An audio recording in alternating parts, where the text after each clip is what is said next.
Lent Course, I look up, I lift my eyes up to the hills. Session 3. What is a frail mortal? I'm coming to you from Lincoln's coffee shop in Hingham. Not that it's open, they've given me special permission to film in here, but more because being able to go for a cup of coffee, sit in a restaurant, a cafe, a pub, these are things I desperately miss because they're very much a part of what I love doing and almost who I am. I'm a firm believer that heaven is populated with coffee shops. Um, and that, of course, has all been lots of us have experienced this fundamental challenge as to who we are in the midst of the whole coronavirus thing. So, what is a frail mortal? There is an app which you can install on your phone called What Three Words. It is being promoted by the emergency services because it provides a way for them to locate you wherever you are. The developers have divided the world into 3-metre squares and randomly assigned 3 words to each square. The key word there is randomly, though there are some amusing conjunctions. The words for the pulpit of St Andrew's Church, Hingham, are soccer, expand, barbarian. I want to think today about identity. The question of who we are is one that the Bible is familiar with.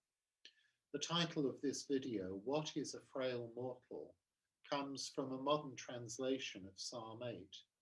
You may know it better as What is a Man? But I avoided that phrase partly because it isn't very inclusive, and I didn't want to go say what is a man, what is a woman, but that's the question. And also because it has the Four Tops song of that name going round in my head. When I went on my journey, my pilgrimage, I made a conscious choice to remove my clerical collar. I'm not someone who wears it all the time anyway, but normally I have it on where I am working, and I considered my pilgrimage to be work, then I would have been justified in wearing it. But I realised that given that my destinations were cathedrals, wearing a collar might distort how people viewed me as I came in.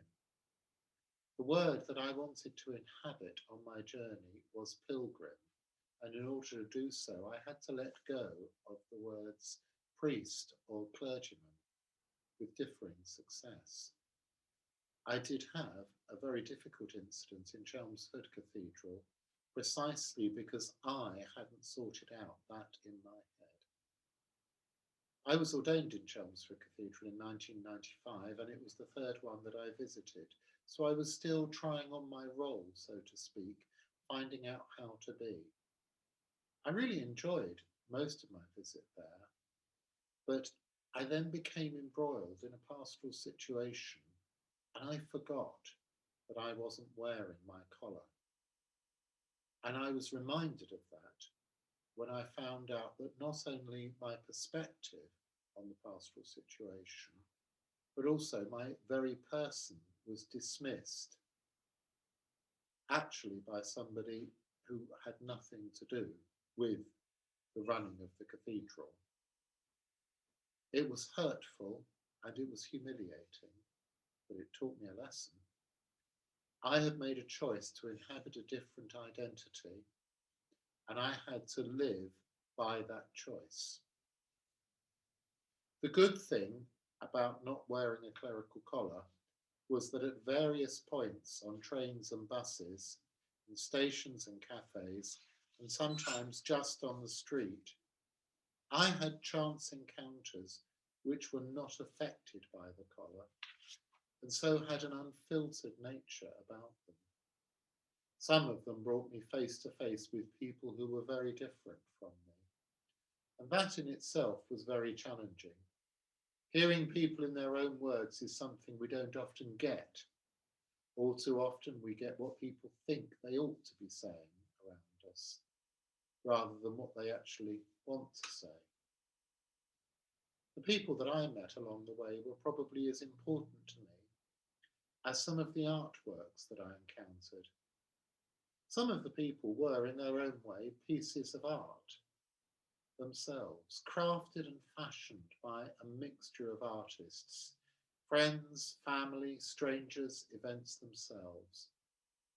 Some of those artists had been skilled and diligent, and some had clearly been sloppy and careless, if not downright disinterested and occasionally abusive. As I chose not to take photos of people, I will use instead photos that say something of the context of my meeting with them. Patrick was one of the saddest people I met on my journey. Not in his own eyes, but the longer we talked, the more I glimpsed an inner loneliness, vast and unnavigated like an immense sea. I met Patrick in the waiting room of Wakefield Station. I had been to the cathedral and was on my way to Bradford. The weather was filthy. It had been raining all morning, and what had begun as a persistent drizzle had graduated into a monsoon. Without the rain, we wouldn't have encountered each other because the waiting room was squalid. My staff proved to be a conversation piece, and when on my journey, and when asked about it, I acknowledged that I was a pilgrim. Often, this prompted interest and questioning. In Patrick, it provoked derision and contempt. In short order, he told me that believing in God was a waste of time, and that the churches were finished as a force, and they would soon just be historical ruins. Having dismissed God, he then went on to talk enthusiastically about God's money, something that he invested in regularly, even though he was unemployed. He talked so knowingly about God's money, he obviously thought that I knew what he meant by it, but I didn't have a clue and had to ask for clarification.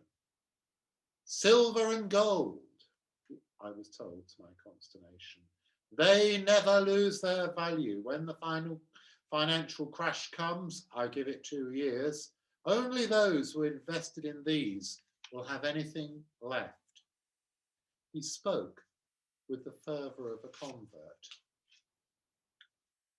I'm afraid I challenged the concept and suggested that the true currency of God was love. It threw him, and he stammered out that, of course, when the collapse came, it would be important to have a community around one for safety. I got the impression he hadn't actually got much of a community around him at all. Anyway, he soon returned to his favourite subject, the importance of investing in precious metal. As the pandemic has progressed, I've wondered about him, what's become of him, and I've prayed for him. John was somebody I met on a bus coming back from Bradwell in Essex, where I'd been visiting St. Peter's on the Wall, one of the oldest churches in Britain. John was a businessman, and because of a delay with a garage, on a whim, he had travelled out from Malden on a bus to Bradwell. He hadn't, he told me, been on a bus for 20 years. But he was taking that trip, he met me. And we must have talked for nearly 2 hours as we waited for the bus in the village of Bradwell and then got the journey back to Malden. The shocking thing about John's identity was not his outward persona. He was sociable and thoughtful. Although he inhabited a very different world to me, he was curious and interested in mine. When I told him I was a pilgrim, without a second thought, he reached for his wallet and gave me £10. This is the only time that happened on the journey. What was shocking was his drinking. In the course of conversation, he revealed that he was drinking up to 9 pints 4 or 5 times a week. As I looked on with what I guess was an incredulous expression, he explained that he had to socialise in business as a way of getting clients, and the drinking was all bound up with that. He knew it wasn't doing him any good, but he could see no way of stopping. I was far more direct than I normally would be, and I challenged him. I said that he was obviously an intelligent man, running his own business, something that would petrify me, so surely he could find a way around this. Anyway, I said, as part of my pilgrimage, I was going to cathedrals and I was going to pray that he would stop drinking. At that point, his phone rang and I moved away, and when our conversation resumed, it was on safer ground. But I did pray for him regularly throughout my journey. It would, of course, be easy for me to use the what 3 words concept to categorize those people. Patrick could become gold, silver, lonely. And John could become business, pints, bluster, his immediate reaction to my challenge. But that would be wrong. That would be reducing others to concepts rather than listening to their stories, which was what I was trying to do. And we do that all too readily, don't we? We use shorthand to categorize people. But you know, that's not how I see Jesus acting with those he meets. In the crypt of Sheffield Cathedral is a piece of artwork that expresses something very profound about human identity. It's a nativity crafted from the steel that is native to Sheffield. The sculptor, frail, had recently become a father himself, and he acknowledges that he paid particular attention to the figure of Joseph, reclaiming his presence as the father of Jesus, the baby. Similarly, the wise men are kneeling while the shepherd overlooks, taking the position of God the Father in the whole montage. The baby, who is the focal point of the piece, is both insignificant and also immensely powerful. He is the controlling part, the person who the others are looking towards. At that point, and one suspects going onwards, the onlookers are going to determine their identity from their relationship to that baby. We are frail and fragile mortals, as the psalm says, yet also imbued with a longing for something beyond us. A sign in Peterborough Cathedral that affected me says that without worship, we shrink. I believe that worship is an essential and intrinsic part of our identity. For all sorts of reasons, we can end up worshipping all sorts of things. Strange gods, idols. It's easy to say that we need to point people to the one God to worship. As I've explored this concept of identity, I've also suspected that often we need to allow people to find out who they are themselves, as perhaps Joseph did in becoming a father under the strangest of circumstances. Because as we find ourselves in God, we might become truly in harmony with the awesome other that is the living God. Optional homework for this week. 4 questions this week. It's not going to increase, I promise. Question 1. Describe yourself using 3 words. Think about what those mean. Question 2. Consider, and there is no need to share this, how it feels when others categorize you in just a few words, right or wrong.